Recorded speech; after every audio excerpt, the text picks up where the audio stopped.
What's the tapping noise? That's Carl. Carl, can you mute if you need to tap? Thank you.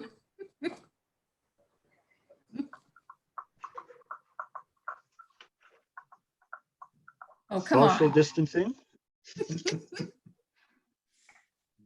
We are live, people. You are now live. We're not live? We are live. Yes, we are live. Okay.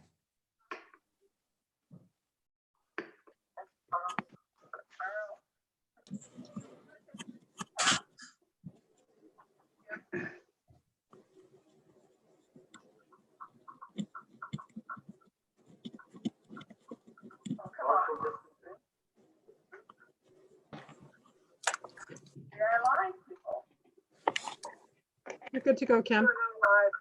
Okay, everyone, I'm going to call the meeting to order.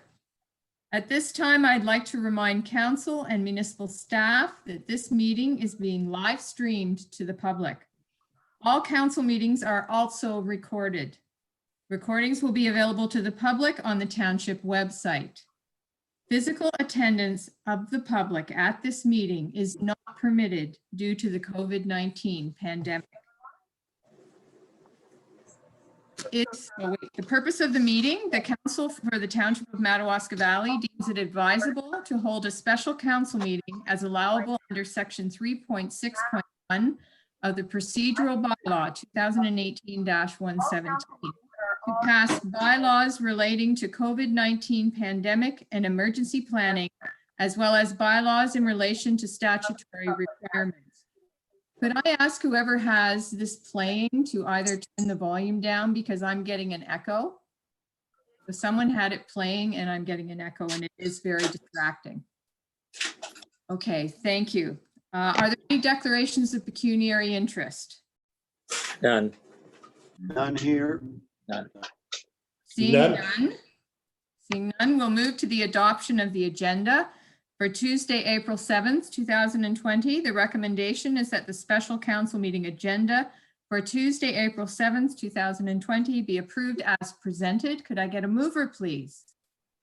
Moved by Councillor Wilmer, seconded by Councillor Poplinski. All those in favor? And that's carried. Thank you. We have no correspondence today or committee reports. We will move straight to bylaws. Our first bylaw is bylaw 2020-32 regarding an amendment to the procedural bylaw number 2018-117. Sue, did you want me to read the recommendation and then discuss this, or would you prefer to discuss it first? Yes, please read the recommendation. Okay. The recommendation is that bylaw 2020-32 being a bylaw to amend procedural bylaw 2018-117 with respect to electronic participation in council meetings during a provincial or municipal emergency be given first and second reading this 7th day of April 2020. Could I have a mover, please? Moved by Councillor Bromwich, seconded by Councillor Schulist. Sue, did you wish to then speak to the bylaw? Yes, if there was any questions, we had Wishart and Law draft the amendment for us. Some of the specific wording in there that is essential is to permit councillors to participate electronically in both open and closed meetings, and for those councillors to be counted in determining quorum when participating electronically when an emergency has been declared by the provincial or municipal governments.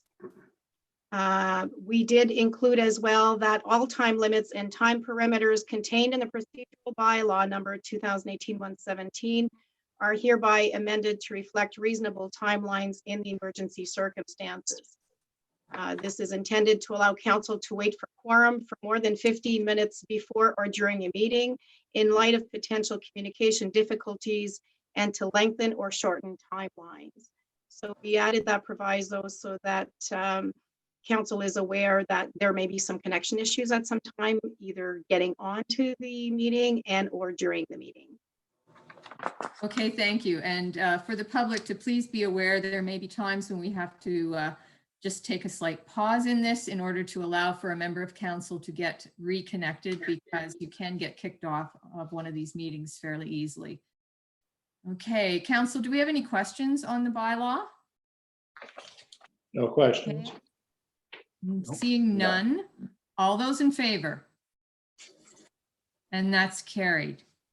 The recommendation is that bylaw 2020-32 be given third and final reading this 7th day of April 2020. Could I have a mover, please? Moved by Councillor Poplinski, seconded by Councillor Wilmer. Is there anything further on this bylaw? Seeing nothing, all those in favor? And that's carried. Okay, we've done our first bylaw. We're doing great. Next, we have bylaw 2020-33 regarding an amendment to the now I can't say it, the procurement bylaw number 2017-06. The recommendation is that bylaw 2020-33, being a bylaw to amend bylaw number 2017-06, to adopt policies and procedures governing the procurement of goods and services, be given first and second reading this 7th day of April 2020. Could I have a mover, please?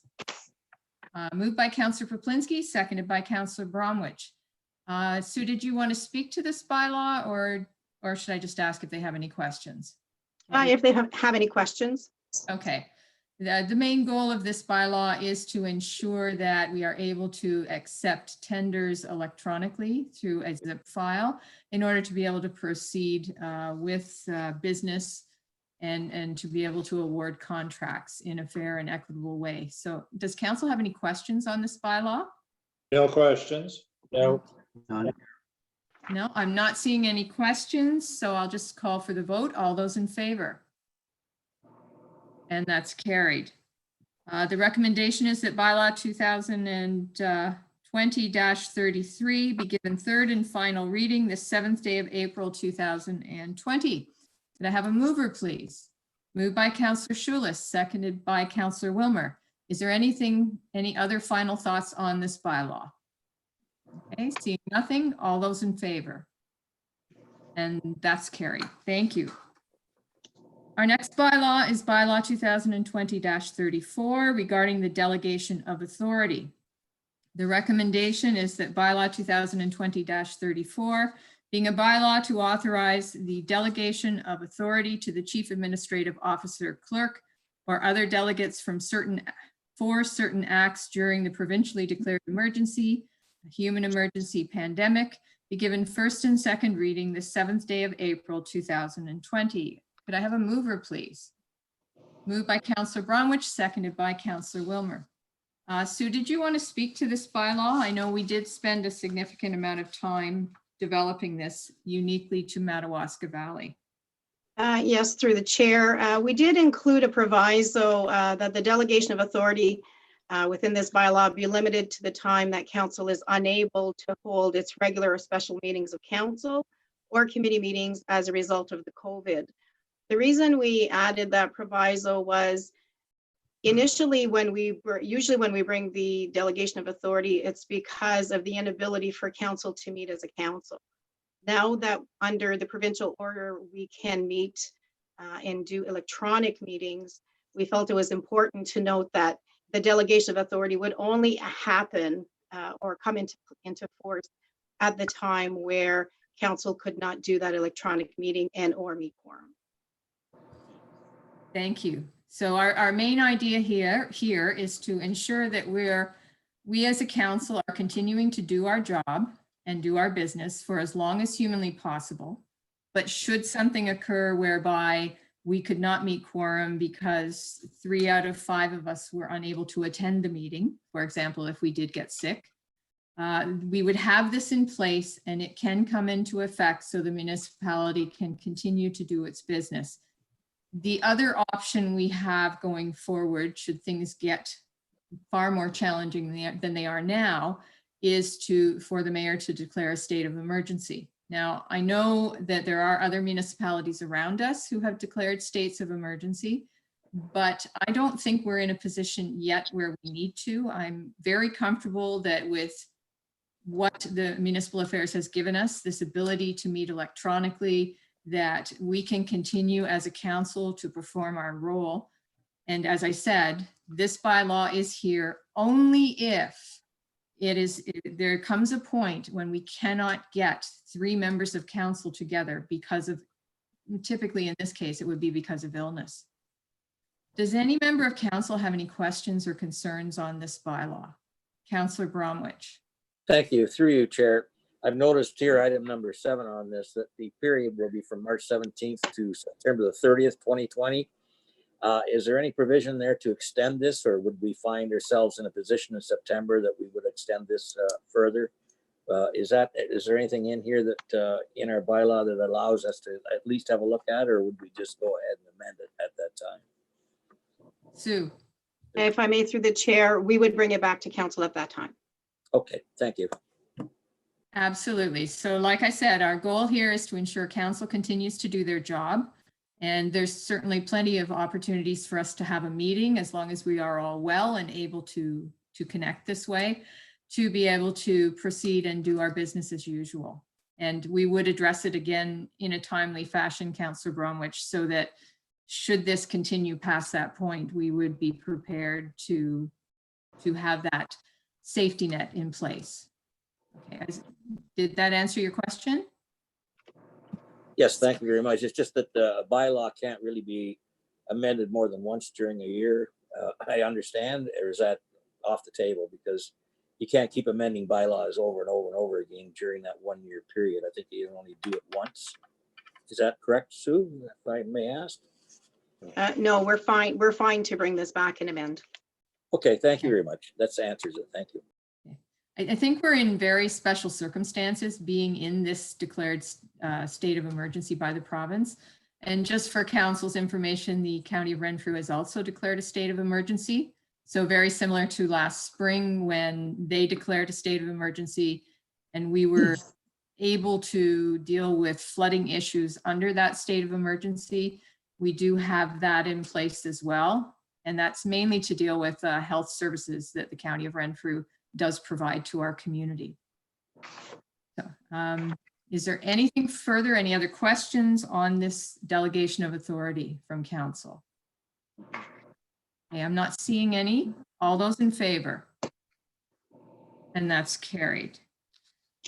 Recommendation is that bylaw 2020-34 be given third and final reading this 7th day of April 2020. Could I have a mover, please? Moved by Councillor Poplinski, seconded by Councillor Schulist. Is there any final discussion on this bylaw? Seeing none, all those in favor? And that's carried.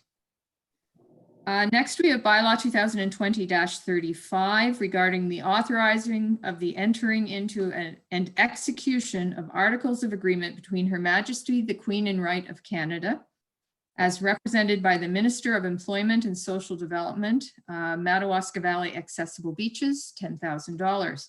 The recommendation is that bylaw 2020-35, being a bylaw to authorize the entering into and the execution of articles of agreement between Her Majesty the Queen and Right of Canada, as represented by the Minister of Employment and Social Development and the Corporation of the Township of Madawaska Valley, funding for accessible beaches, be given first and second reading this 7th day of April 2020. Could I have a mover, please? Moved by Councillor Wilmer, seconded by Councillor Schulist.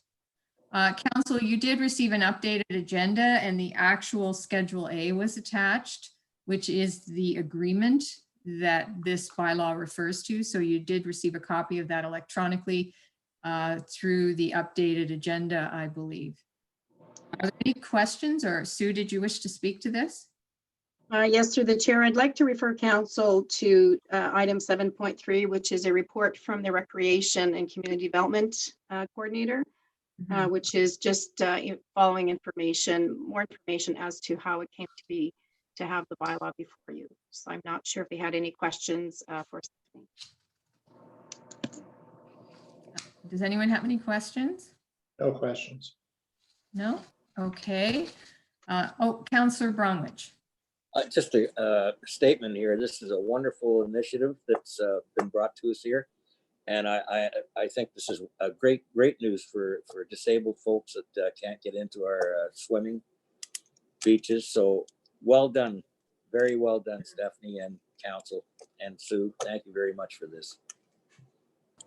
exactly. I think it's unfortunate that we are in the situation we're in where we don't know at this point if we'll be having swimming lessons this summer, because this would have been a great opportunity for anyone who needed this additional assistance to be able to access our beaches, to be able to participate. So thank you so much, Stephanie. Really appreciate that you were involved with a member of our community, and your report speaks to that a little further on in our agenda.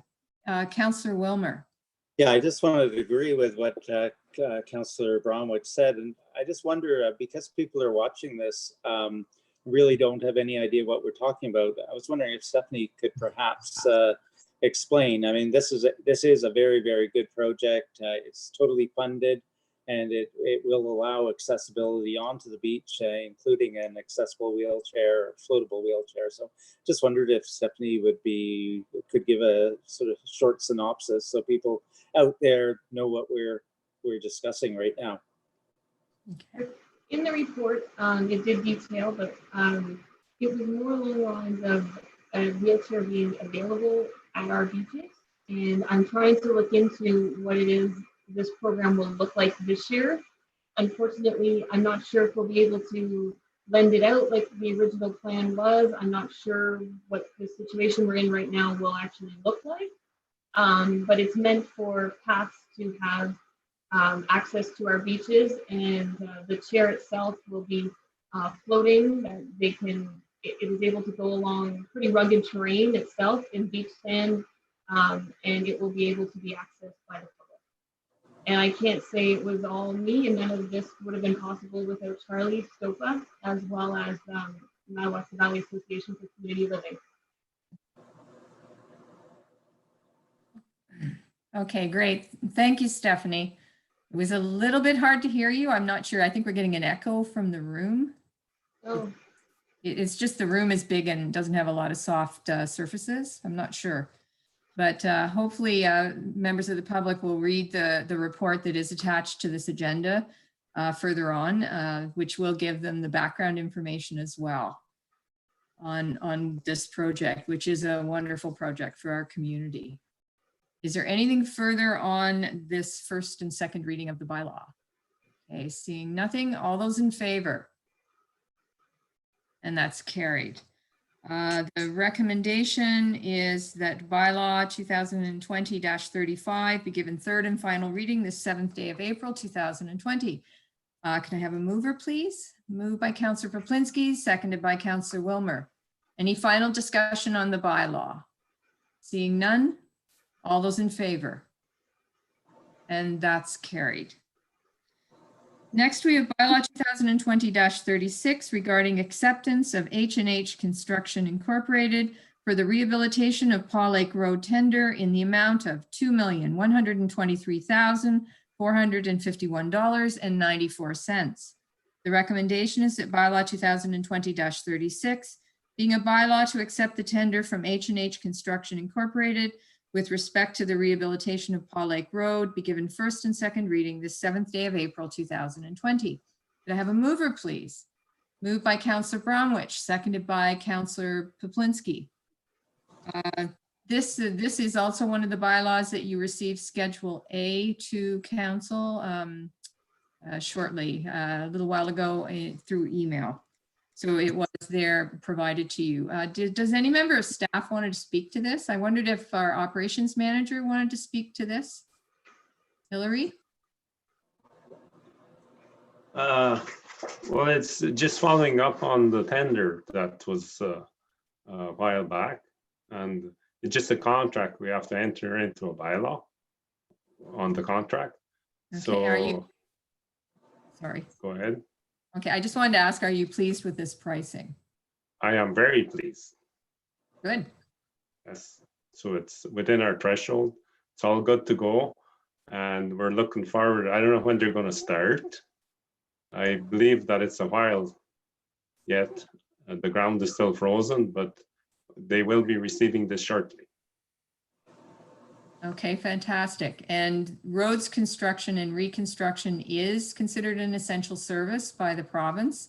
So this project, we do hope that the construction company will be able to respect the need for physical distancing with their employees, but they will be able to complete this project for us this year. Council, did you have any questions or discussion or comments on this particular bylaw? That's great.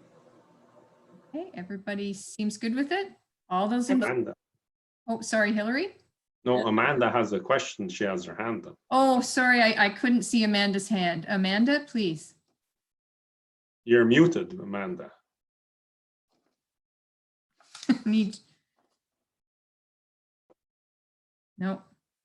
I just wanted to follow up with Hillary's comments and just say, so we originally projected this project to cost 3.1 million, and the tender came in considerably low, which means we'll be able to do much more within that project, the scope of the project. So we're very happy with those numbers. It was a great collaboration between the federal government, the provincial government, and the municipal government as well. So Hillary did an excellent job to make sure that we got a really good number. So good job to the operations department. Yes, thank you, Hillary. We you. do appreciate all the work that staff put into this. There was a lot of work to get it shovel ready as a project, and we are very grateful to our provincial and federal partners that we are going to have this opportunity to do all of Paul Lake Road. That's something that wouldn't happen normally as a municipality. We could never afford to do such a big project. So we're very excited about that. Is there anything further from council or staff on this bylaw? Seeing nothing, all those in favor? And that's carried. The recommendation is that bylaw 2020-36 be given third and final reading this 7th day of April 2020. Could I have a mover, please? Moved by Councillor Schulis, seconded by Councillor Wilmer. Is there any final discussion on this bylaw? Seeing none, all those in favor? And that's carried. Thank you. Okay. Moving on. All right, we have bylaw 2020-37 regarding our building bylaw. There were some small amendments to this. Sue, do you want me to do the recommendation and then you'll speak to the amendment? Okay. Yes, please.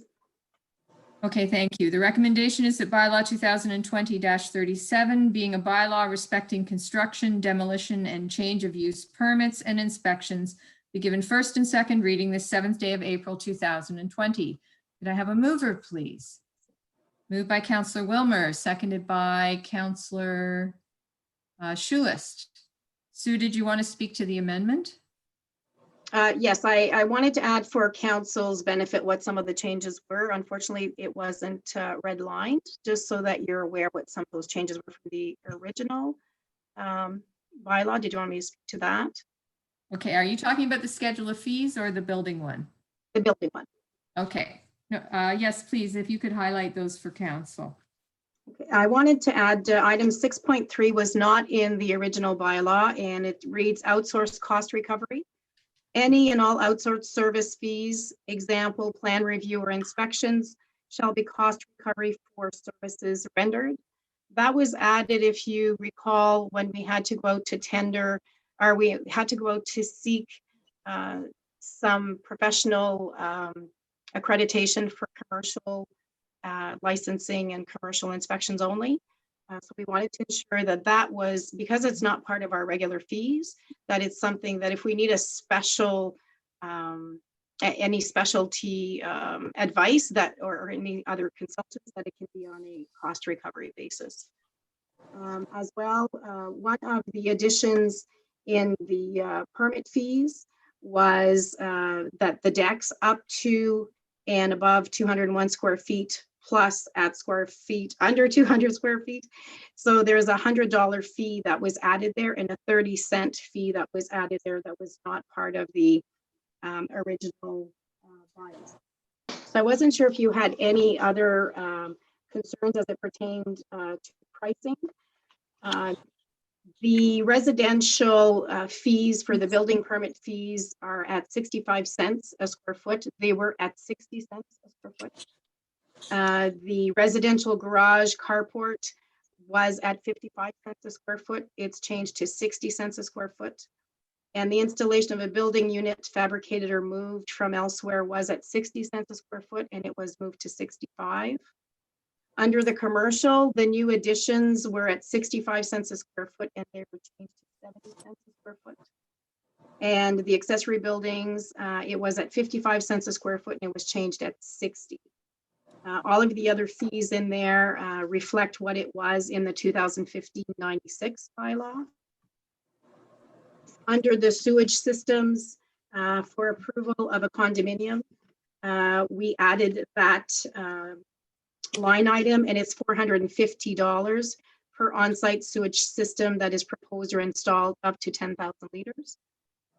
And as well, the price has changed for class 4 sewage with and without a filter bed, and class 5, and they were changed to $450. They were previously at $400. These changes were done following a review from our admin assistant in the planning and building department and the chief building official, and they compared prices with adjacent municipalities to make sure that we remain on the median. Okay, is that all of them, Sue? Yes. Okay. The only other thing that we did change, and I think council did get a note on that point, is the operations manager position was referred to in here, and it has been changed to septic inspector. At the time that this was originally, this bylaw was originally done, the operations manager was our septic inspector, but we now clearly identify a septic inspector. So those are all the changes. Does council have any questions on any of this? None? None, okay. Note that these fees are being changed to reflect cost recovery. Our costs of providing the service have gone up over time, and we do have to try to ensure that we are maintaining cost recovery on this. It is not a money maker for the municipality. It is literally needs to be our best attempt at balancing what it costs to provide the service with what we charge for the service. Is there anything further anyone want? Oh, Sue? I just wanted to add for council, in the future, we'll ensure that the attached bylaw has the red lined version of the draft so that you can actually see what the change was. Yeah, that would certainly make it a lot easier for us because you can quickly spot the changes then, and we would appreciate that. Thank you. Is there anything further on this bylaw? Okay, seeing nothing, all those in favor? And that's carried. The recommendation is that bylaw 2020-37 be given third and final reading the 7th day of April 2020. Could I have a mover, please? Moved by Councillor Poplinsky, seconded by Councillor Schulist. Is there any final discussion on this bylaw? Okay, seeing none, all those in favor? And that's carried. Next is bylaw 2020-38 regarding schedule of fees bylaw. The recommendation is that bylaw 2020-38, being a bylaw to establish a schedule of fees for the corporation of the township of Madawaska Valley, be given first and second reading this 7th day of April 2020. Could I have a mover, please? Moved by Councillor Bromwich, seconded by Councillor Wilmer. Sue, did you want to speak to the schedule of fees changes or? I'm not sure if council, they did receive, I believe, today, some of the not have noticed that I'm not sure if you had any specific questions for me. Okay, did everyone on council get the changes? I hope you did. Does anyone we have did. questions for the CAO on the changes to the schedule of fees? Okay, I don't see any. All right, seeing none, then I'm going to call the vote. All those in favor? And that's carried. The recommendation is that bylaw 2020-38 be given third and final reading the 7th day of April 2020. Could I have a mover, please? Moved by Councillor Bromwich, seconded by Councillor Schulist. Any final discussion on this bylaw? Okay, seeing none, all those in favor? And that's carried. All right, we will move into new business. First, in new business, we have a letter from the Ministry of Municipal Affairs and Housing dated February 28th, 2020, regarding the Provincial Policy Statement 2020. So the Government of Ontario has released the Provincial Policy Statement for 2020. This updates the Provincial Policy Statement of 2014. The new policies will take effect on May 1st, 2020, and all decisions affecting land use planning made after this date shall be consistent with this new policy. Now, we did just receive this at the County of Renfrew, so our county staff hasn't had an opportunity to brief County Council on what the changes, if any, that the province made to the provincial policy statement will mean in terms of planning and growth in Madawaska Valley and in Renfrew County. Once they have updated us on this, we do have to locally update our comprehensive zoning bylaw. So there will be some work ahead for staff on that. But at this point, I honestly can't tell you in any detail exactly what the impacts will be.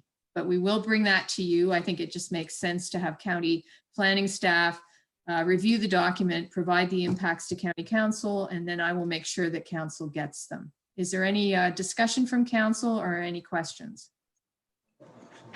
No questions. No? Okay. I guess we'll just accept that as information then.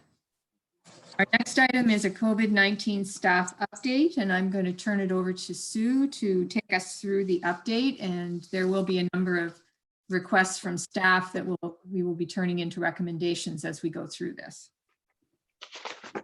I provided you with a council staff with a staff update. I thought instead of receiving an update from each department, I spoke to each department as to what was happening departmentally and what the impact has been so far, what we are doing in response to COVID, and some of the recommendations that council might want to consider. As it pertains to the road staff, we presently, a few weeks ago, we separated the roads crew so that they would each be reporting at a separate yard to assist with social distancing. There are 2 employees not reporting to work due to vulnerability, so they have been laid off. Personal protection equipment has been provided to all employees. They are now doing a vehicle log, identifying use, time, cleaning of vehicles has been implemented when they use them. All staff have been provided with self-disclosure forms. They've been filled out, and they have copies of them to provide us if any of their symptoms should change and or if they deem to be exposed to COVID. The operations manager has a separate office downstairs. He continues to work from this office, but does have capability to work from home. And so we are looking at alternating staff on a daily basis so that we lower the amount of staff that is in the office. The operations supervisor is working from yard 1, and he as well has the ability to work from home, and he is coordinating that alternatively with the operations manager. As it pertains to waste management, they've been provided with personal protection equipment, including full face masks. Sue, I'm sorry. Yes? I wanted to give council an opportunity as we go to ask any questions by department, because I think that would be more efficient. If they don't have any, we'll just proceed to the next department, but then they can get their. Absolutely. So does anyone have any questions on the road staff of that department on operations? Okay, I'm not seeing any questions. So, okay, thank you. I'm sorry to interrupt you. I just think this is going to be more efficient for us to do it as we go. So if you would proceed, please. Absolutely. Under waste management, we also have a hand sanitizing station at the landfill and transfer station. And we also have some sanitizing in the vehicles as well as a log there as well. Effective April 1st, we're asking the landfill site attendants to inform the public to purchase tags as much as possible to reduce the exchange of cash that is happening at the landfill site. So they have a flyer that they're handing out with the location of stores in Combermere and in Barry's Bay where they can purchase tags, and they're encouraged to purchase 10 at a time as opposed to 1 at a time as they need them. So posters and leaflets have been distributed and continue to be distributed at the landfill site. I do believe we've posted that as well in our messaging. Full protective face shields have been provided and offered to the attendants. Full-time position previously approved by council for the Bark Lake landfill site has been put on hold for 3 months, and we're using that time with the candidate that would be offered a full-time position to continue to mentor that position so that they're ready to take on full-time, and we'll reassess in 3 months. The reason we're not doing the full-time is, as has been discussed with the provincial orders, as well as some good municipal practices, is that we will, to ensure that all employees have the opportunity to remain employed, we will be probably using some staff interdepartmentally and moving them around. I'm not sure if there's any questions on waste management. Okay, does anyone have any questions on waste management?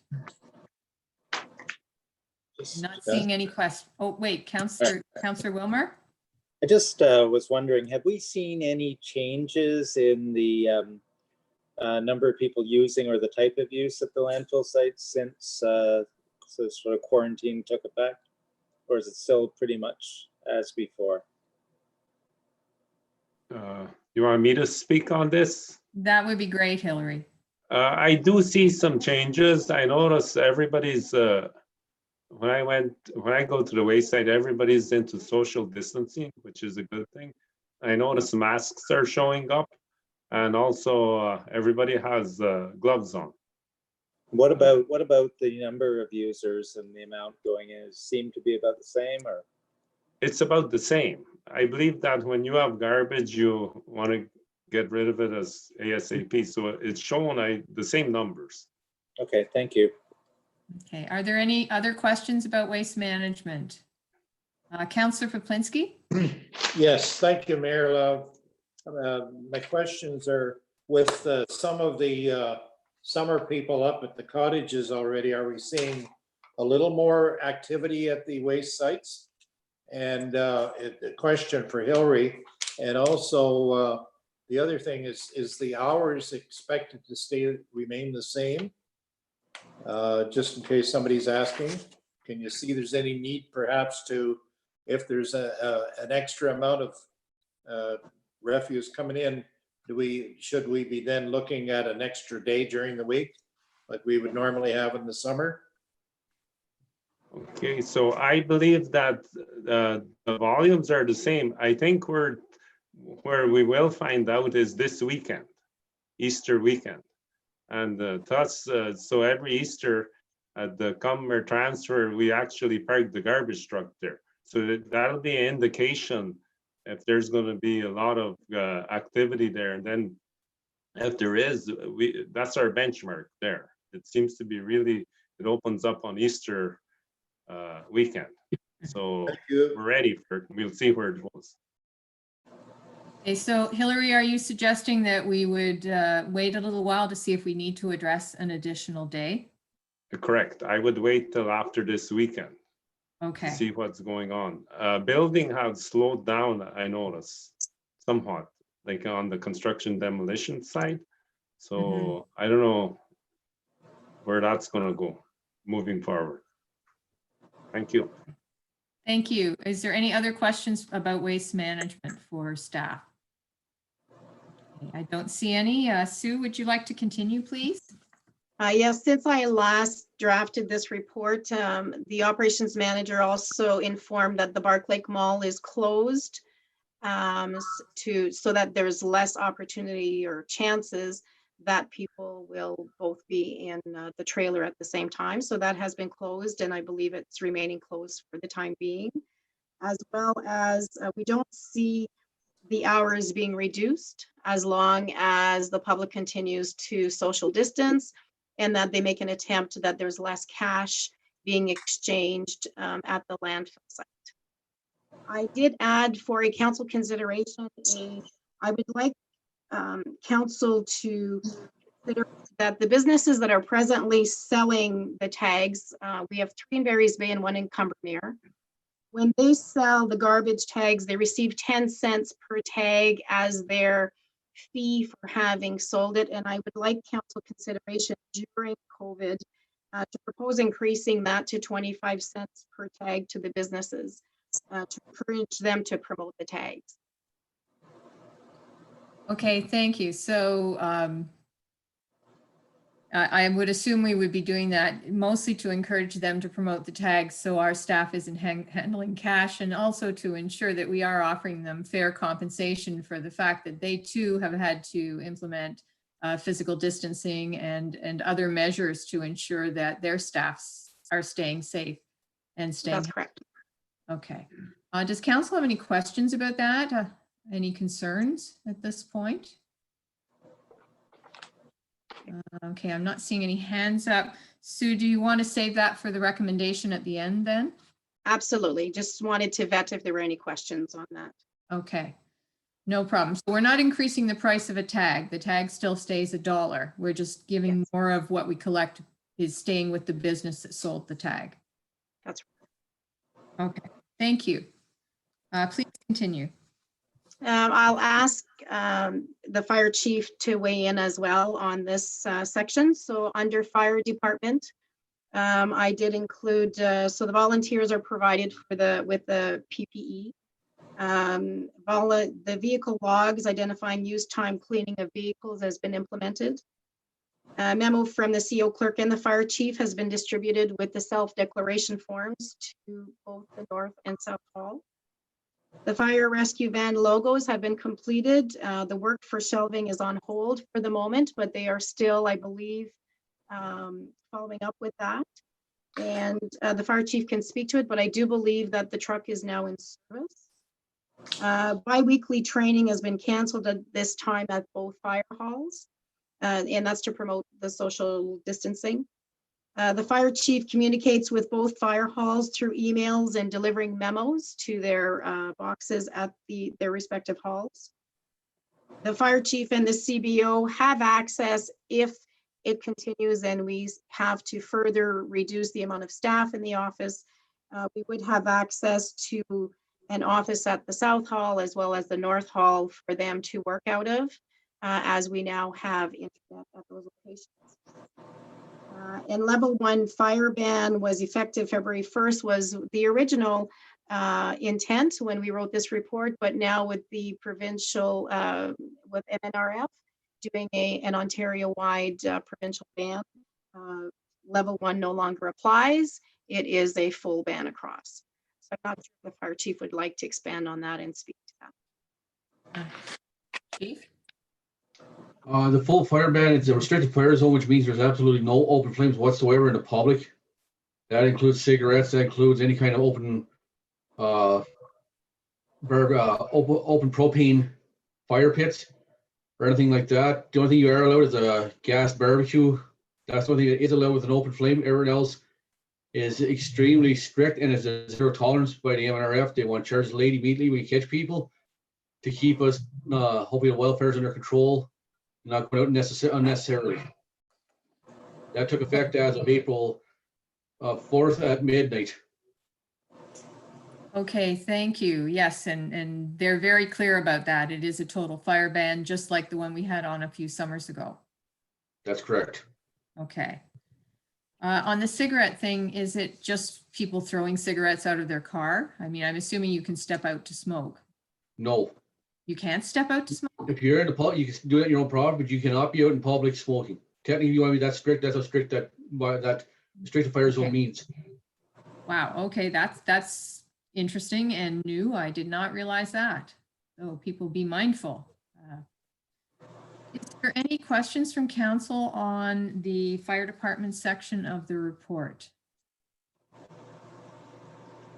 Okay, I'm not seeing any. I did want to ask the chief to speak to training because we do, with canceling our bi-weekly training, we do have some new firefighters who are in the process of being brought up to speed in their training, and it did concern me a little that they would now be missing the training that they would be needing. And as we're headed into the summer, it would be nice to know that to be reassured that it's not going to be an issue with the fire marshal's office. And I would like to know how, Chief, how you plan to address that with those new firefighters.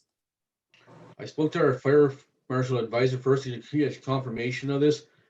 He stated that all trainings suspended, including fire colleges, so that also keeps us in that loop for the physical distancing from everything. So probationary firefighters, they're put on hold at the moment.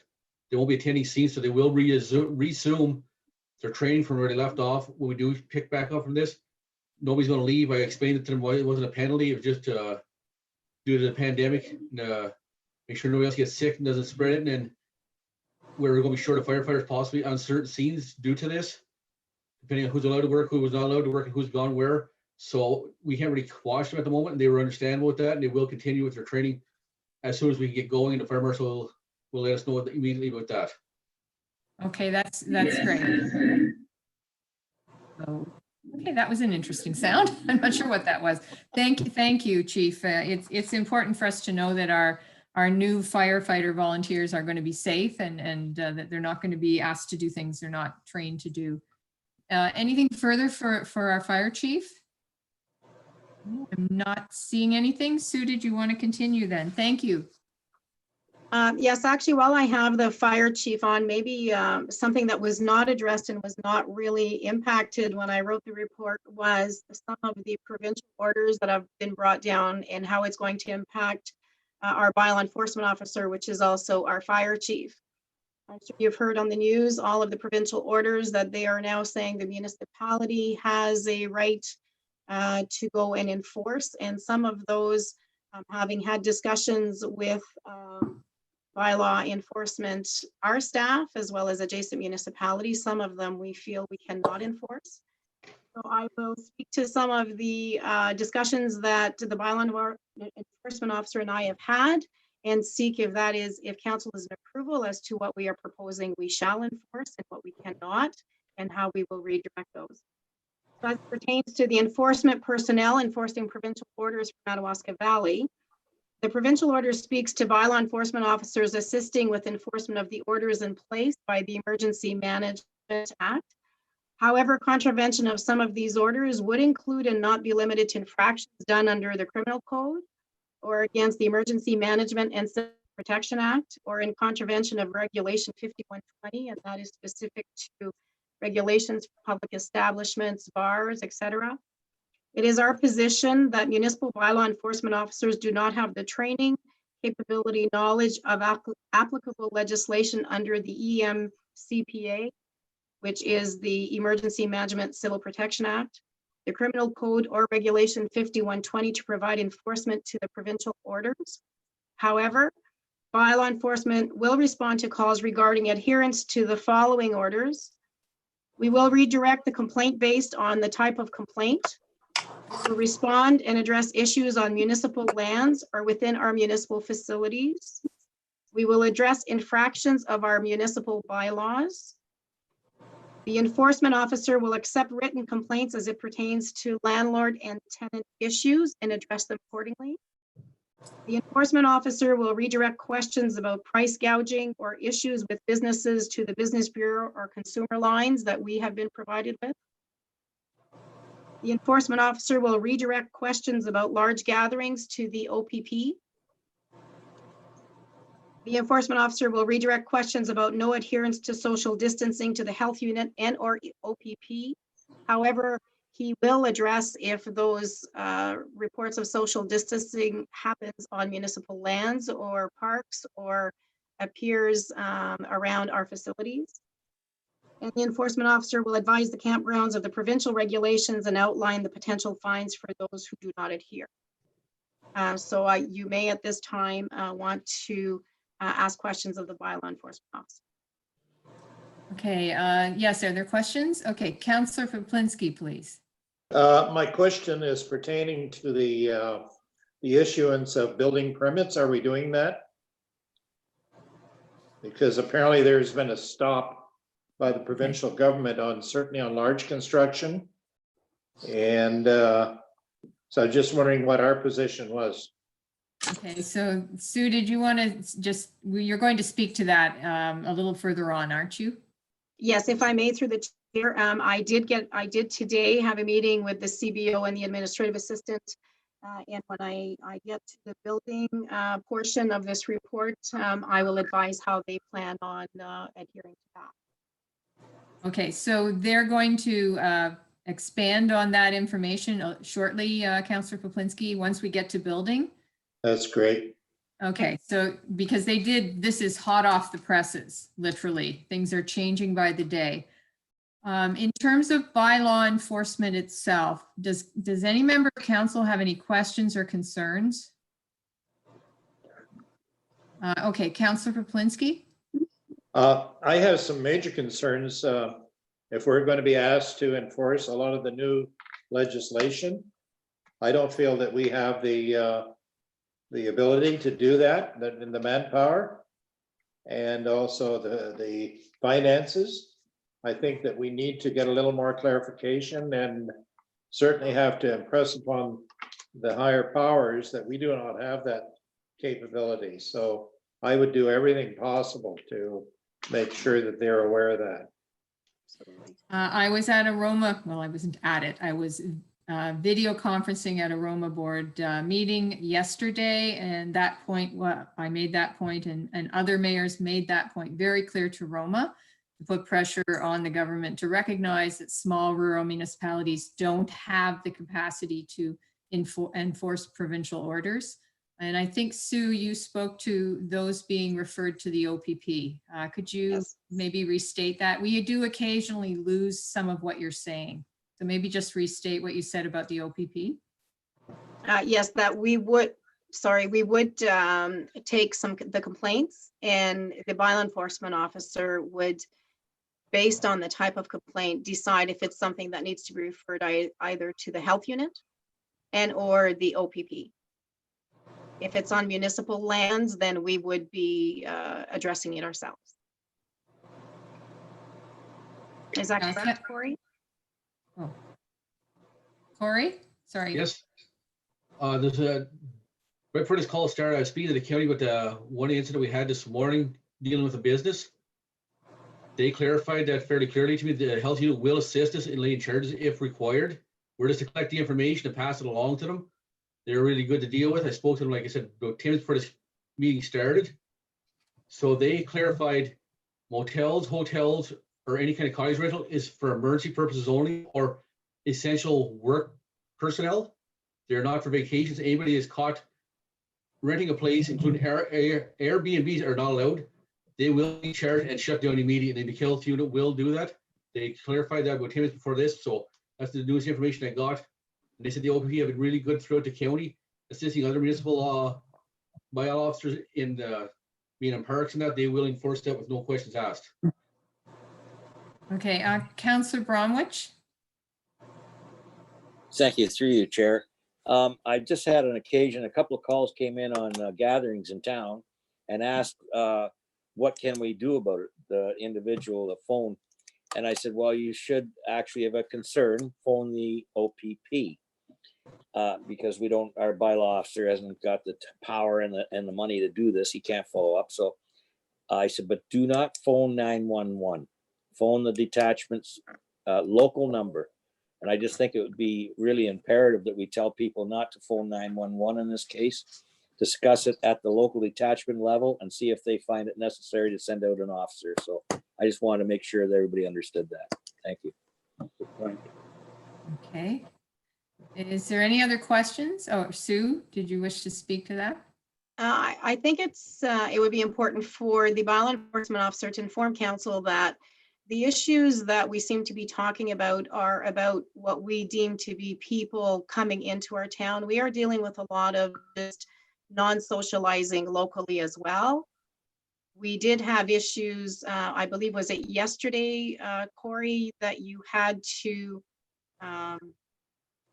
go to the PJY arena, and there was a gathering happening there outside the rink. Yes, there was 12 people playing soccer inside the outdoor rink when I showed up. So they stepped out of the vehicle, 10 of them jumped the boards and ran towards the high school. The other two stayed there. I got their information and issued them both warnings about having such a large gathering and being a municipal property, it was closed. It's been taped off now and the sign's been also installed. So are all municipal properties that are supposed to be closed, is there signage on them? Parks? I mean, that's a lot of signage. I recognize that. Have we done that? Stephanie? The signs were put up for the most part. We didn't include some of the snow-covered places that were there previously. But the signs have all been put up now. Everything is signed. So everything is, there's signage on everything saying it's closed. It's my understanding, people are only to use parks as a walk through, a jog through, or ride your bicycle through. They're not to stop and socialize in parks. But beyond that, pretty much all our municipal facilities, recreational facilities are closed. What about beaches? I do believe beaches are closed as well. Now, not that that's an issue yet, but as the season warms up, it could be a factor. The signs are up. Okay, thank you. Any other questions at this point about bylaw enforcement? Any concerns with how staff is addressing it? Not seeing anything. Okay, Sue, did you want to proceed then into planning? Yes, through the chair. So planning, the manager is working from the office, taking one day, he's working 4 days a week. He does not have the capability to work from home. He does have a separate office, which isolates him from the rest of the building, and he has a separate entrance as well. We had a college apprentice agreement for a student from Algonquin College, which was a local individual that unfortunately we had to cancel. That contract was to be from May till August. So that has been canceled with both the applicant and the college. We continue to process general planning inquiries, shoreline road allowance sales, severances, legal documents, and agreements for upcoming meetings. Actually, it has been very busy in the office, and the county continues to process as well. We do have a lot of applications still coming through. Communication on files with the County of Renfrew and the municipal solicitor continue daily. And then we also still have on April 14th a planning issue coming before you that had been previously given notice for. Not sure if you have any questions on planning. Okay, any questions from council on planning? I'm not seeing any, so I guess we'll proceed into the building department. The building department, both employees have a separate office downstairs, but as I previously stated, we have found all to relocate, and both have the ability to work limited basis. So we may have to alternate the staff. They continue to do daily reviews. They were still issuing an announcement that was had on the inspections at the chief building official's discretion, and their importance and timeline. So on Friday, there was a provincial order issued, as well as more guidelines as to how to proceed with the building department. So this memo was prepared and will be posted and advertised.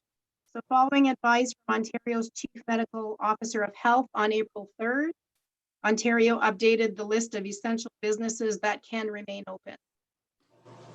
The restrictions are aimed at further reducing contact between people and stopping the spread of COVID. By 11:59 p.m. must be closed due to the building department for Madawaska Valley provincial emergency order and are due following. We are septic permits only for existing failed septic systems. Due to health and safety reasons to persons and environment, and they will be issued on emergency basis only. No new residential small building permits are being issued. We are accepting new applications, reviewing the documentation. All submissions are being date stamped to ensure they stay in the queue. Issuance will be based on revocation of the provincial emergency order. They are encouraging that if there is some upcoming work, it takes a long time. The lengthy part of the process, is accepting and reviewing the information, ensuring you have all of your site plans. So they do encourage that you continue to do that so that they remain in the queue. And once the orders are lifted, then you're your permit would be issued immediately in that queue. Large building application submissions, as noted on the provincial essential list, will be assessed accordingly, issued if all meet compliance. Required inspections for current issued permits are being conducted as needs basis. All paper submissions, drop off or mail in, are being untouched for 3 to 5 days. All electronic submissions can be reviewed as soon as possible. The building department staff are answering all inquiries, call in and electronic by email. Not sure if you have any questions for the building department. Okay, council, are there any questions on how the building department has set themselves up to continue to move forward, although they aren't issuing permits at this time? Any questions at all? I think they've done a good job of reviewing all of the information they were sent. It's not totally black and white, so certainly they will still be continuing to do inspections on permits that have already been issued. Is that not correct? That is correct. Okay. If applications were sent in and permits were not issued, they are deemed as not being issued. Okay, but anything that's been issued will continue to be inspected along the normal inspection schedule. That's correct. Okay. Anything further on building? Because this is new and very recent, and I'm sure there's going to be a lot of discussion about this in the community. I know as soon as the weather gets nice, people like to do things, and they're not going to be able to build decks and put additions on their cottages this year. It's going to be a matter of having to wait until we get through this. Okay, no discussion from council, then I guess we'll proceed to recreation. Thank you through the chair. We continue with the recreation department to do a 3-week work plan for our facilities for the arena as well as a Cumbermere Hall, and they are reviewed at month end. Since the reporting to council, the part-time cleaner, facilities coordinator at the Cumbermere Hall has been laid off. One employee not reporting to work due to vulnerability with COVID-19. We are prioritizing to complete the TSSA compliance and repairs, the closing of the ice plant, policies, and develop maintenance logs. I do believe, and I will address the Recreation Community Development Coordinator, I believe that we have now completed the TSSA mandatory compliance and repairs. Part-time cleaning staff, we review the job reallocation April 10th. So this week we'll see where we are at with that, and that position may have completed what we had identified as part of the work plan. Recreation Community Development Officer, she is working, has the opportunity and the capability of working from home. So we are working alternate days from home and from the office. The design of our building is such that she has a separate office as well, which again works well for social isolation. We have turned off and posted signage at local parks, and this yesterday, I believe it was also extended to the ball fields, the rinks, as well as the beaches. Notification has been given to renters up to the end of May. Deposits have been refunded. Notification to renters from June till September. We were awaiting, I believe they've been notified that we are on hold, but I believe we're still waiting to see about the declaration to see how long it gets extended. And it changes hourly. The Recreation Community Development Officer might have more that happened today. It just seems to continue. Okay, Stephanie, did you want to speak to anything in terms of what Sue has said?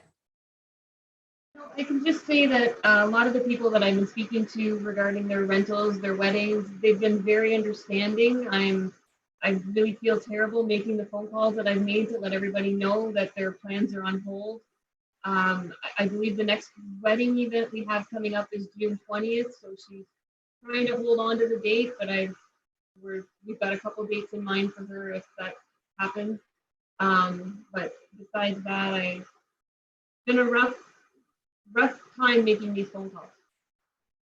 Right, so you're doing everything you can to accommodate finding alternative dates so people can continue to celebrate their weddings and anniversaries, correct? I'm pushing them forward, but it makes me, pushing those forward brings also the possibility of not accepting any new ones, right? Because I won't have as many dates available down the road. So it's, yeah, we're at a standstill, kind of. Yes, exactly. Just one thought I had this morning. I was having my morning coffee and I thought about, of all things, Canada Day. And I know it's a little ways off, but should we still be in this position come Canada Day? Could people put their thinking caps on for some way that we could celebrate Canada Day and still maintain physical distancing? Just give some thoughts to that, because I think as a country, we do need to celebrate Canada Day. And if we are still doing this, if we are still forced to be self-isolating, physical distancing, because we can't get the populace on side and get everybody doing this, which is all we need is for everybody to do it for like about 3 weeks. But if we can't get that buy-in and we still have this problem, I would still like to find a way to celebrate Canada Day in Madawaska Valley. Councillor Wilmer. Oh, we need your mic. Sorry. There we go. I should just leave it on. It makes it easier. I was just wondering if we've had any word from the federal government regarding our Canada Day grants or anything like that, where they're at with these sort of things. Because, I mean, in reality, I noticed the city of Ottawa yesterday or the day before canceled all events until June 30th, sort of leaving a hope that something will happen. But you know, it takes time to organize events, to order supplies, this sort of thing. And I'm just wondering, are there going to be updates? We haven't heard anything at this point, obviously, right? We haven't, no, I haven't had any communication regarding our student grants or our Canada Day grants. I had some communication from our fireworks, the guy that we order our fireworks from. And he said some municipalities are setting up either multiple events where people can enjoy their fireworks from their backyards. A little more difficult where we are. Maybe staying in our cars at Lakeshore and Barry's Bay might be the best option. I'm just grasping here, but we haven't gotten any communication at all. Okay, thank you. I don't think we should be looking at ordering any fireworks until we get a grant anyway. So, you know, I agree with the mayor that it would be nice to have something or find a different way to do it. But I think we can probably almost guarantee it's going to be a different celebration this year. Mm-hmm. We also would have to be mindful of the total fire ban. We may not be allowed to set off fireworks. That's correct. July 1st. So I guess that's why I thought I'd put a bug in everyone's ear when it struck me over my morning coffee this morning that if we could all think a little outside the box, there may be some way we can ensure that in Madawaska Valley, we can have a nice Canada Day celebration, but still make sure everybody stays healthy and stays safe. So put your thinking caps on, everyone. And, you know, if you see a great idea online or if somebody mentions something, let's pass those ideas on to Stephanie so that she has an opportunity to consider them and see what we could be doing. Councillor Poplinski, is your hand up? It is indeed. I have a question, clarification, maybe a little information. You talk about the prioritizing contracts and policies, and what I was really interested in knowing says funding programs through COVID-19. Just wondering, is there something that we should be aware of that could be happening? Are you referring to funding directly related to? Well, I'm referring to what it says here, funding programs regarding the COVID-19. Okay, Sue, did you want to speak to that? Yes, thank you, Councillor Poplinski. I put that in because I am hoping that through Stephanie, we can continue to go through all of the opportunities. There's so many different funding streams coming out right now to assist with staffing, with some of the programming for health and safety. We also have to look at how we're going to recover from COVID-19. And I think we also need to be cognizant that as much as we're saying everything is shut down right now, there has to be a way that we can leverage some funding as well as leverage some programming so that when we're coming out of this, that we still have some programming in place. So I think it's to ensure that the reason I put that in as funding COVID-19 is we need to, as you just stated, think out of the box as to how we can remain relevant and move forward from COVID.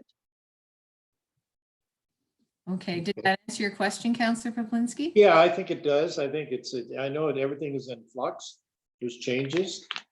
And I had a good conversation yesterday with somebody from the Solicitor General's office and dealing with the building regulations. There could be some loosening up on some of the smaller building, individuals building and that sort of stuff.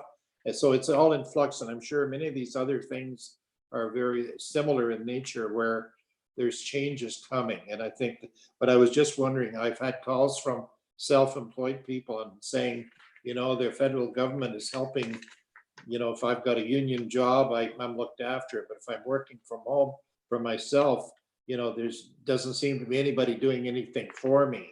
And the question was, what is the council intending to do? And I said, well, I believe we've got some incentives like, the interest on outstanding taxes and so on. So these people are certainly looking forward. If there was something out there for them, they'd certainly, looking forward to having that, because independent businesses form a large part of our valley here. So that's why I asked the question. I was just wondering if there was something that could be utilized in that fashion. Councillor Poplinsky, you might recommend that they contact the County of Renfrew, because through the economic development and all the business initiatives through there, they may be able to direct our independent businesses and entrepreneurs to a source of funding through the federal and provincial government. I can't remember all the details, but I do think there was some funding that was announced for small business. So at least if there's something out there that another level of government is offering, let's direct them towards the county to make sure that they're getting good information and they're able to take advantage of anything that there is out there to keep them afloat. Because when this is over, we want them to be able to be up and running and back in business, back hiring people, and we need to get up and going ASAP. So would you consider just if someone contacts you, I would think the county would be. Yeah, I continue to make inquiries, and I appreciate that information. I think that's very helpful. And at least we can reassure them that we do care, and there are people out there that recognize what they're doing. And because there are many, and I'm sure they're all hurting because of it. Thank you. Okay. Are there any other thoughts or questions or concerns around recreation that staff haven't addressed for council at this point? Okay. How about, Sue, we continue then and do water and wastewater? Underwater and wastewater, through the chair, we're deferring charging interest until September 1st on water and wastewater billings is one of the recommendations. Aqua messaging continues. We post their message on our municipal corner. They are right now, the biggest messaging they have is not to flush wipes. They are quite concerned that some people are flushing more Kleenex, wipes, and they just want the messaging out there. So every office that they oversee, so every plant they oversee, Killaloe, us, Deep River, Whitewater region, they are sending out the same messaging. So we continue to do that. I did ask them for a report, which I will put in council's bin, and it was just a one-pager that I have not received yet, but he said it would just be to affirm for council that they have some strategies in place as it pertains to their staff, as well as their social distancing and some of the changes internally that Aqua has made to their processes as they work within our plant. So when I get that information, I will put that in your bins as well. Okay, I do notice here it says staff reduction. Now, is that not really a reduction? Because I would think that at this point in time, with everybody staying at home, there would actually be higher demand for water and wastewater services in Barry's Bay than there would normally be. And I would hate to think they were running the service on a skeleton staff. I want to ensure that health and safety of their staff, but also of the service we provide, to ensure that it is. Yeah, we have confidence that the service we're providing is a good service, and the water is good, and the wastewater is being well treated before disposed of. So are they doing actual staff reductions, or are they just making changes to be able to achieve physical distancing? They are making changes to ensure the distancing, as well as ensuring that they have more staff to alternate Okay. amongst the plants. Okay, and that might be another factor going forward. We need to get assurances from them that they do have alternates, because if people start to get sick, we want to ensure that the plants are being operated properly. Is there any questions from council on water and wastewater at this point? Did you wish to discuss the potential of the deferral of interest charges on our water and wastewater billing? Does anyone have any thoughts on that? There will be a recommendation coming forward, but if there's any information you need, please ask a question. Anyone? Okay, so we're pretty comfortable with that, Sue. I don't see any questions or concerns. Did you want to move on then? Under taxation, we're seeking clarification as well as council consideration as it pertains to tax billings. If you recall, when we came to council, we weren't sure on the longevity of COVID, what the implications would be. We had asked that April penalty be waived on March installment for current taxes. So we did, for council consideration and for clarification for staff, does council intend to extend the waiving of penalty, which is interest on current taxes, from April 1st, which was our original resolution, to June 30th, 2020? The other consideration, does council intend for the waive of penalty to apply only to the current installments or to the outstanding arrears as well? And does council intend for staff to not pursue accounts that would be receiving notification now scheduled to go to tax sale? Okay, so are you looking for some discussion on these points? Yes. So the first one being, is council in agreement that at this point, we can say that the waiving of penalty on current taxes is from April 1st, 2020 to June 30th, 2020? Okay, so that would be being done in order to ensure that people can pay their taxes over time, to give them more time without them suffering a penalty of having to pay interest. Yes. Staff is proposing June 30th at this point in time to extend that for the March and the April payment, correct? Yes. Okay, Councillor Poplinski, I'm going to ask, can you tip your camera a little bit? I can't see your hand. It's outside of the... There, okay. Yeah, or bring it closer to the center, because I'm literally losing it and I'm not being able to see you want to speak. Oh, okay, that's a bit better. And just bring it more set. Thank you. Okay, Councillor Poplinski. Yes, I would support that initiative. The one you've just recommended. Okay. Okay, Councillor Bromwich. Thank you, through you, Chair. I would suggest that we follow each of these considerations, number 1, 2, and 3 completely. From what I've been observing of the larger municipalities, like even Toronto, they're trying to give everybody a break, and that's from the lowest income people right up to middle and high income people. Treat them all the same.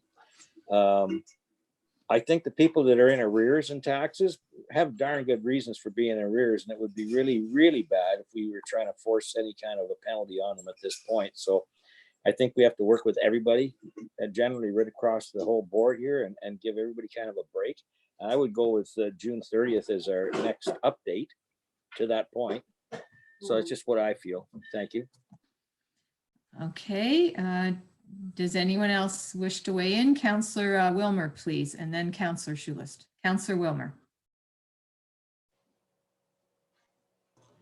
Yeah, I would be agreeable also to all three. And I think Councillor Bromwich expressed it well that we would have an update then on June 30th. But I agree. I think the people who are in arrears probably have very valid reasons, and to be penalizing them further where we're trying to treat everyone the same way and fairly. I think we need to accept all three of these recommendations. And I'd certainly be in favor of all three. Thank you. Okay, thank you, Councillor Schulist. Yes, I definitely support those three too. I think the day that we close the doors, that we're not closed for business, but you know, and these are special times. I think we definitely have to, you know, make that move to make it more, you know, comfortable for them as far as paying their bills, because they probably have other bills too. Thank you very much. Okay, Councillor Poplinski. Yes, if we were to waive the interest on all the outstanding taxes, what is the financial implication? That's a very large, I would think, a very large number. Could I ask the treasurer to speak to that, please? Amanda? Actually, sorry if I may, I had the deputy treasurer run the numbers for us, if that's okay. Okay, no, that would be, I just saw Amanda. I didn't see Janice behind you. So if she wants to speak to that, that'd be great. Janice. So if we were to write off taxes on everything, current and all arrears, it would be about $17,000 this for April 1st. Okay, per month? Pretty well, no, that's just for this month on March taxes. On April, because on current only, we're looking at about 7,800. So just the March installment only, it's about 7,800, and it would be, I think it's reasonable to say double that once the April installment becomes due. So then we would be looking at 15,000, almost 16,000 just on current. And then we would have the just under 10,000 on arrears. Okay. So it's pretty substantial. Our recommendation was to waive on the current installments and not to pursue the tax sales on the arrears at this time. Okay. Yeah. So it is a significant impact. I know when we were looking at adjusting the budget numbers that were sent out to council very recently, interest on taxes was cut in half in the budget. So there was at least a recognition that we could be short about $65,000. If we just looking at the first 6 months of the year, because typically it's about $130,000. So it will be a significant impact. It's good to know that it, you know, that you've identified what it's going to be by the month. There's no doubt about that, but I don't think if people don't have the money, if they're not making any money, I'd much rather give them an opportunity to try to pay their taxes over time without penalizing them. And it's important that they recognize that. It's not that their taxes aren't going to be due. So if they can make payments, they should be making payments. Maybe they can't make the full lump sum for the end of April, but if they can even do small amounts per week to just get themselves so that they're not falling too far behind, it's going to serve them well.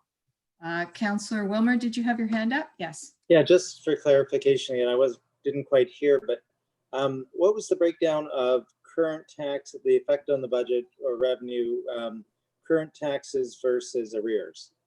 How much was current? What would we lose and how much are from the arrears?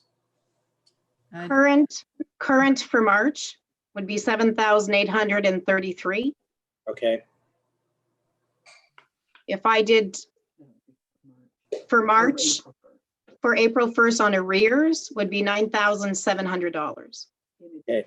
In And with the addition to arrears, the in addition to the 7,000.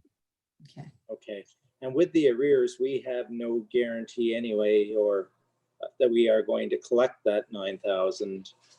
And probably in realistic terms, we probably aren't going to get a lot of that anyway, correct?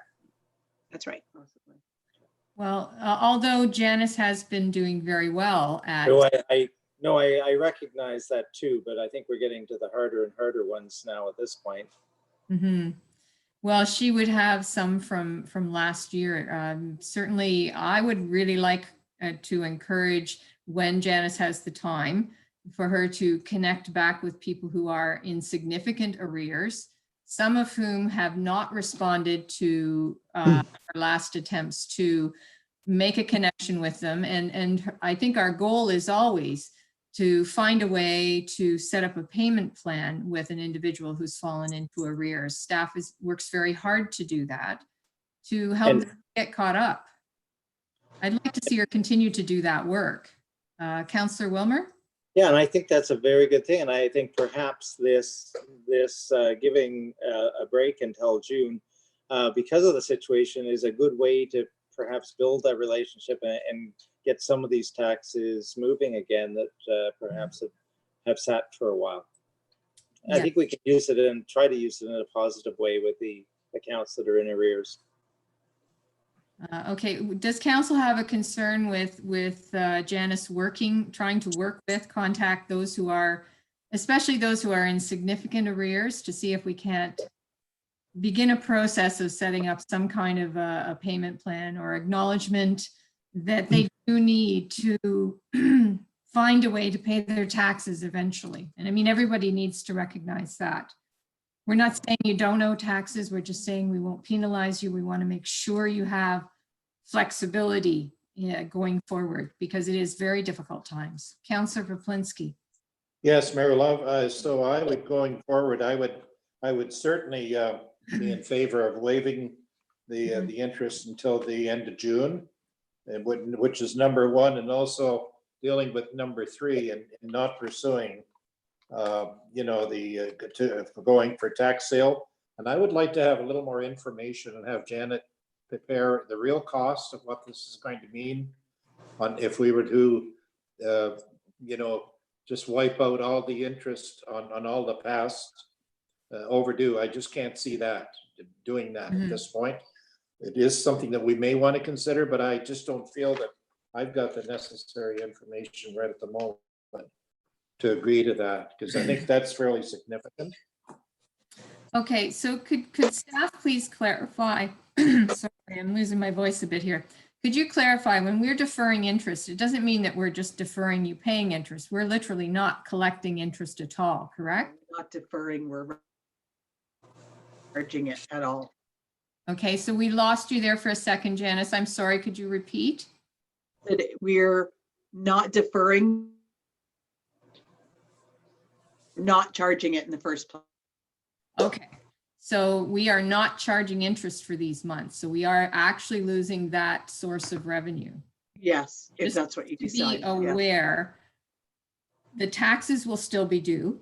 That's right. They're still owed. They're not going away, but we are not going to charge any interest. So that is a permanent loss of revenue to the municipality. I just want everybody to understand that clearly. So when this period ends, we would then begin from that point forward to charge interest. Is that correct? When we're done, Janice. So when we hit, say, June 30th, from that point forward, we would start to charge interest. Then we would start charging. I think Sue has the worst connection of us all. Just, I'm not sure if you've made current. Oh, We're losing you. Okay. Yeah, I'm sorry. It keeps breaking up. I want to go to Counselor Wilmer and just see what his question was. Counselor Wilmer? I just something that Councillor Poplinski said that I want clarified, because I think Councillor, you used the term wiping out the debt on the number 2 recommendation. I want to make sure we're not wiping out the interest that has occurred up to this point. It would just be that there would be no more interest from the April to June period. Is that correct? The very reason, that's why I raised the question, because it was rather ambiguous, and I wanted to know. I want to know what it's going to cost. Yeah. So there's My understanding. I'd appreciate if they could figure that all out before we agree to something. Okay, everybody, you've got to let me give you the floor because you become competing and then everybody's only getting bits of what you're saying. So Counselor Wilmer, you go ahead, please. Okay, my understanding on recommendation 2, and it's why I support it, is that we are still maintaining all the interest that has accrued to this point. We just will not be charging any more from April through to June. Then when it comes to the end of June, the interest that was due at April 1st will be due again. So Yes. I support it as long as we're doing it that way. Yes. Sue. I need council clarification. On item 2, it's either A or B. Am I hearing that we are waiving only to the current installment, which is A, or outstanding arrears as well? I was getting the impression from council it would be all interest, so it would be on both of them. So this is like an interest holiday that we're giving everyone, whether they have arrears or whether they have just current past due taxes. Am I correct? Is it on all taxes at this point for these few months? Is that what you're suggesting, council? Amanda would like to speak. I'm going to turn it over to Amanda and see if she can bring some clarity. So I would just like to point out that over the years, so we bill for taxation based on our budget, and we expect that the residents pay their taxes on time. There are those that have not paid their taxes, whether it be because they cannot afford to financially, or sometimes there's those that like to hold off and not pay for a couple of years until they are absolutely have to. I think Janice has been doing a really good job reaching out to these people that have not been paying their taxes on time, and trying to encourage them to make some payments, make installments to bring their accounts up to date. And therefore, if we were to waive collecting interest or penalty on the outstanding arrears as well, it might seem sort of like a penalty to those that have been paying on time year after year after year. So although this is a difficult situation for them, it's a difficult situation for everybody. And those people that are currently in arrears have had those opportunities to reach out to us to try and work out how to make those payments. And I would be more in favor of going with option A for this recommendation. Okay, so the treasurer is suggesting we provide relief to people who would normally have paid their taxes but are not able to do so in this current period. Thoughts on that from council, rather than providing relief to everyone? Okay, Sue, I think, Sue, you were first. Did you want to add to that? Thank you, through the chair. Yes, I don't want to make it appear that staff is being insensitive, but we are coming, but this is unprecedented times. We are coming to council to find solutions to address COVID. The previous arrears were not caused by COVID. And we are seeking ways to alleviate assist from this point forward.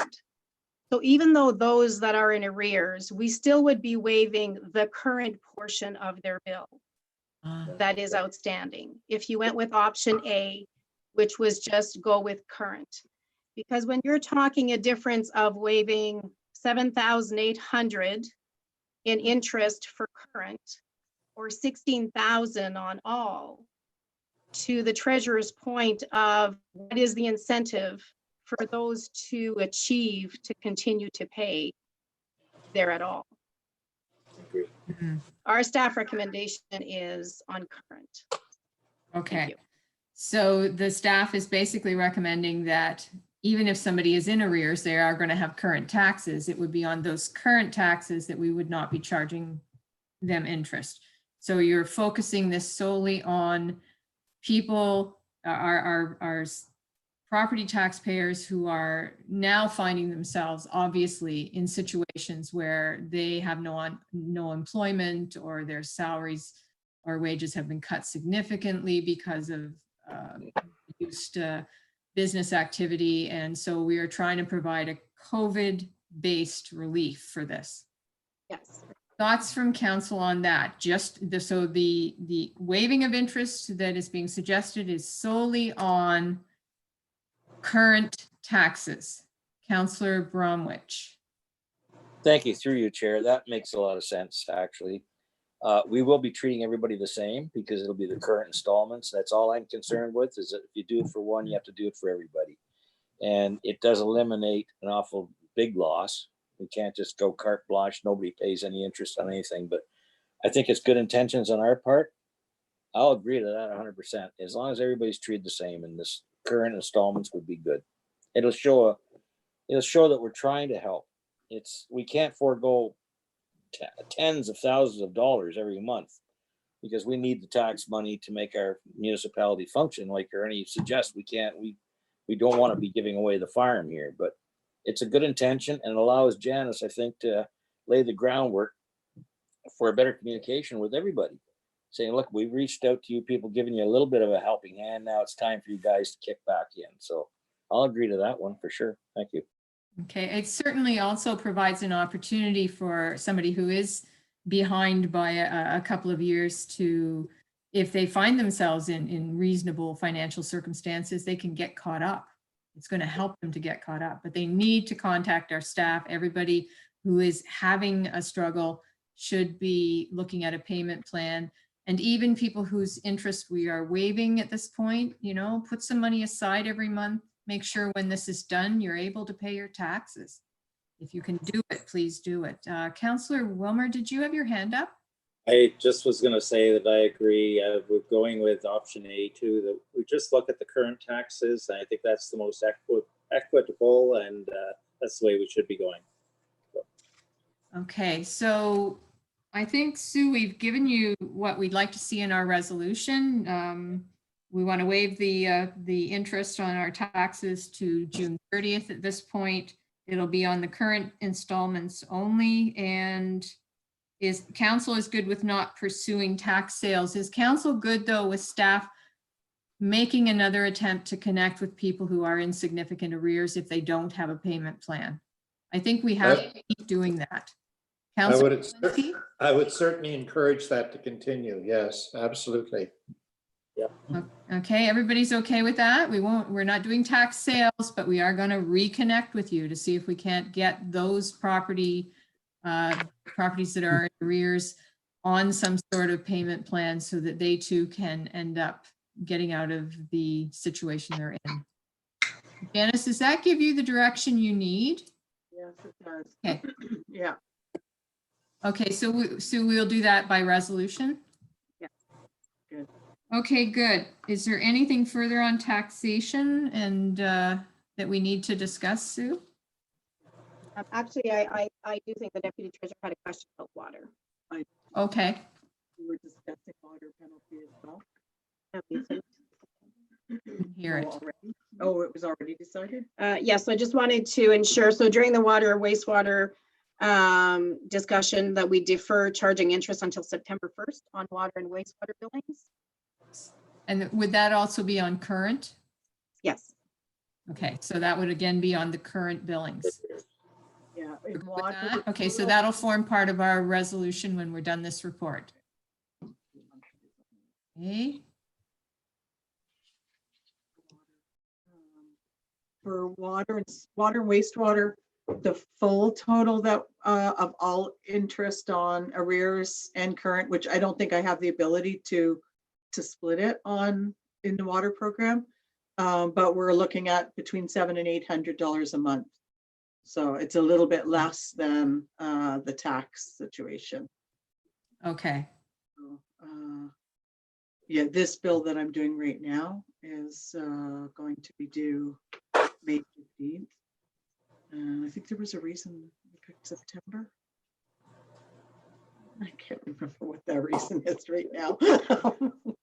was it to do with when the next payments are going to be due? I think, I know we talked, because this bill is due May the 15th. And then the next bill, May to July, would be August the 15th. So I don't know if it was to give relief on this bill. And well, the next bill, yeah, would have interest August or September the 1st. Excuse me. But Okay, that suits me. I just don't know if I can split it the same way, because the penalty application is a little bit different in our program. okay, you'll have, let us know then. Yeah, but I think it's anyway, at least the amount is not as substantial for water penalty as for tax. Again, people still do owe the money for their water and wastewater bills. It's purely the interest. So we're attempting to give them more time in order to make their payments. Yeah, I think that's We need to reasonable. recognize that. Okay, any questions from council on that? All right, okay, thank you, Janet. Good, okay, thank you. Appreciate the magic you work. Yeah. Sue, did you want to continue then? Yes, I believe the rest of the report, unless there are questions on it, I would be ready to, it was just updates. Unless you had questions specifically on the remainder of the report, I would be okay to go directly to the resolution. Okay, are there any further questions from council on this report?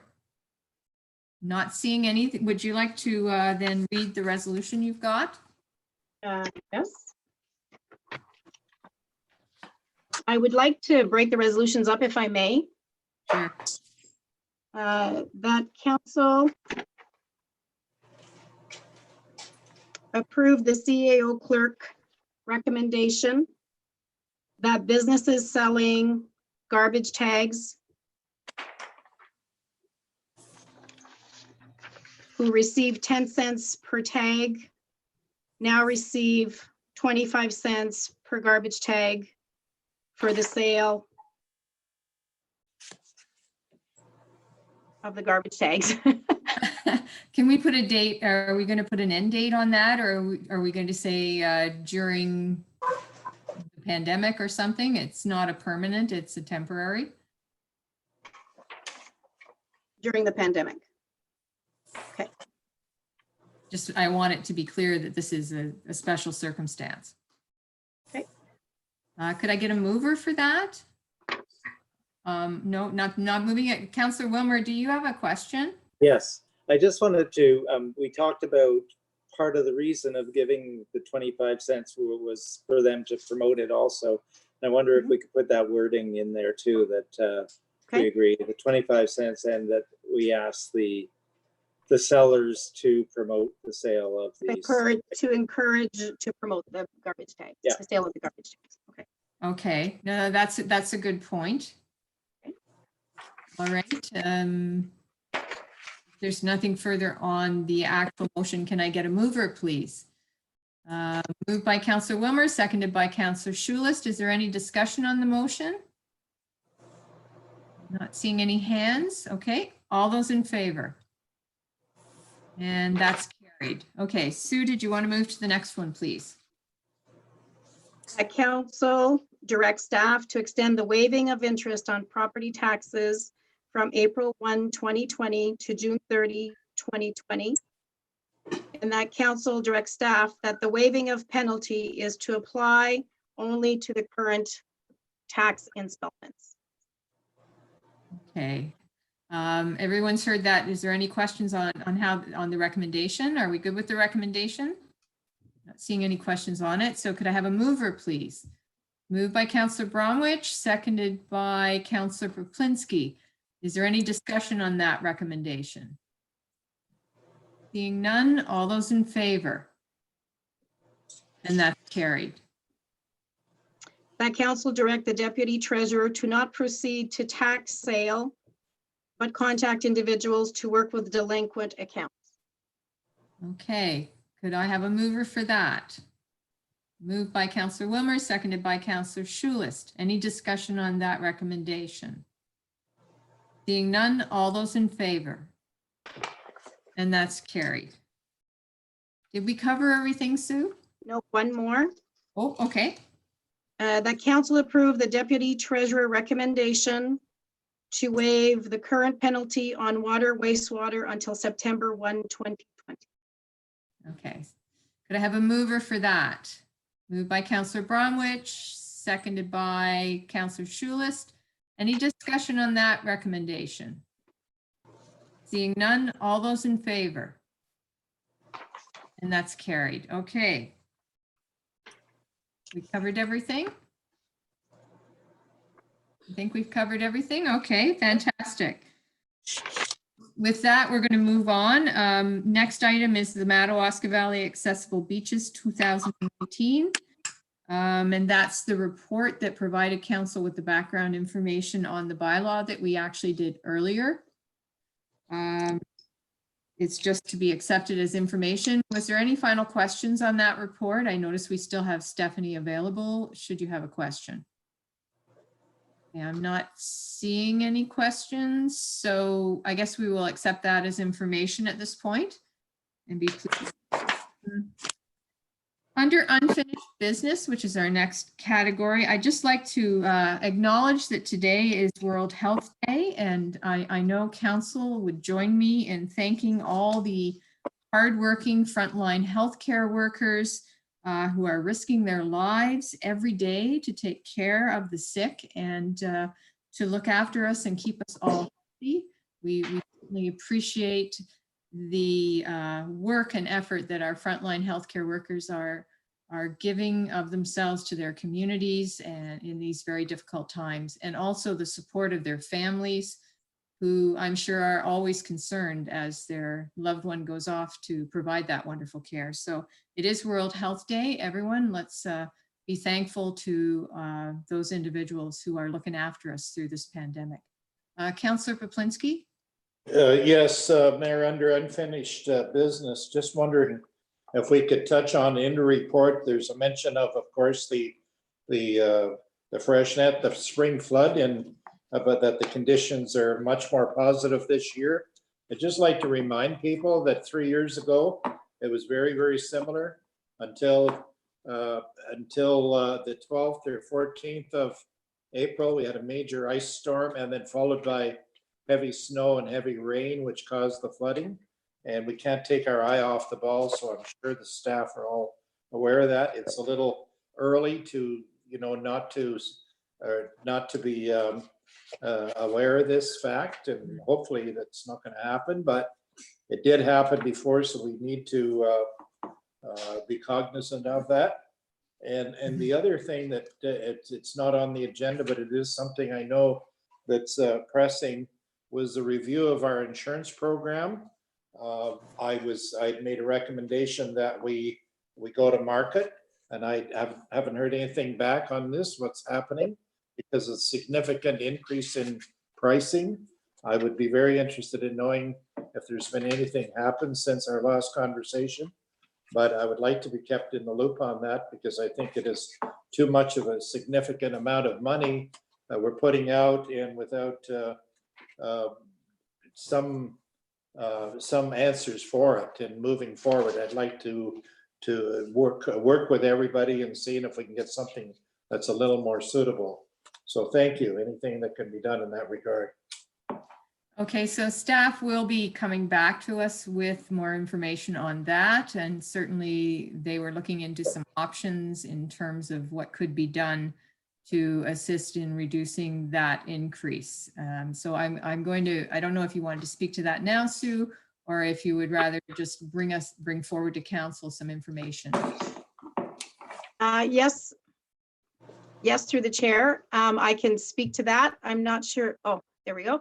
Yes, I can speak to that. As per council recommendation, following our meeting, we contacted the individuals that we spoke to, and they took your recommendations and they were to come back to us with some suggestions, if you recall. And we are trying to schedule a Zoom meeting to bring back some of the suggestions that council suggestions that council had recommended. They come back with a suggestion. Okay, so Okay, that will come back to us. Yes. great. Hasn't fallen off the radar, definitely. No, Thank you. you're welcome. Okay. Just one final point. Chief, did you want to speak? You are our CEMC. Did you want to speak to the spring freshet at this point? Just quick. Oh, you have to unmute yourself. There we go. Better. Much Very better. fresh. We have another meeting tomorrow morning at 10:45. Going to give us an update. They extended the water safety notification so far, but they're saying the moisture count in the park snow is about half of what it was last year. They don't anticipate any major flooding, like I said, unlike Councillor Poplinski said, unless we get a major rainstorm or snowstorm. But if it keeps going the way it's going, we're at normal levels, and there's lots of room for reserve in there in the Barrack Lake. So they're saying hopefully if it goes as steady as to be, it won't be a major issue like the last 2 times we've had it. Okay, so at the moment, things are looking okay. So far, the Madawaska River, the York River, and the Ottawa River systems are all in great shape. So is the Bossier River. Okay, fantastic. And staff continues to monitor those calls, correct? That's correct. And I will give you the freshets tomorrow right after they come through. I'll give you the notes so you just have it directly. And if it changes immediately, I'll let you know immediately. Okay, fantastic. Thank you. So providing council with the freshet notes when those calls are done would be helpful. It will keep everyone up to speed. Thank you. Okay, is there any other unfinished business? Anything we missed, Sue? Oh, Councillor Schulis, sorry. I almost called you Councillor Poplinski. Heaven I don't know if forbid. it's unfinished. Business or not. So, Madam Mayor, as you can see, I've already started Canada Day celebration with the flag. I've had it there since February 15th, Flag Day. So it'd be nice to encourage maybe the public, even if we came up with this idea of how do we celebrate Canada Day. So I definitely will support in any way. So let's come up with some good ideas. Thank you very much. Okay. Okay, thank you. Okay, Sue, did you have one final thing, Sue? Because we're running short of time. I did just wanted council input, whether or not they felt the COVID package, which was a compilation of some of the papers and summaries of some staff meetings, if that was useful or not. Yes, I think so. Does anyone have any concerns with staff continuing to provide us with information that way? No, I found it very useful. Okay. Good. No, I'm getting some, I'm getting some thumbs up. So I think, yes, please continue to provide it to us that way. So we've ensured that everyone has the background information, and it was super important. It's keeping us all up to speed. Okay, so we do have our Committee of Adjustment meeting very, very shortly. So if there's nothing further, I'm going to do the confirming bylaw. Can I do that now? Yep, not seeing any reason not to. Okay. Bylaw 2020-39 regarding the confirming bylaw for the council meeting of April 7th, 2020. The recommendation is that bylaw 2020-39 being a bylaw to confirm the proceedings of the Council of the Corporation of the Township of Madawaska Valley at a council meeting of April 7th, 2020 be given first and second reading. Could I get a mover, please? Moved by Councillor Wilmer, seconded by Councillor Poplinski. All those in favor? And that's carried. The recommendation is that bylaw 2020-39 be given third and final reading the 7th day of April 2020. Could I get a mover? Moved by Councillor Schulis, seconded by Councillor Bromwich. All those in favor? And that's carried. Motion to adjourn, moved by Councillor Poplinski, seconded by Councillor Schulis. All those in favor? And that's carried. We are adjourned. Thank you, gentlemen. We have just done our first video conference council meeting. Well done. Thank you. It wasn't so bad after all, was it? No, wasn't it all? Ask Gwen. For Gwen, maybe not so much. I hope Yeah. the public enjoyed being able to watch our meeting. Ernie, you gotta get some. Now, I'm Yeah. gonna go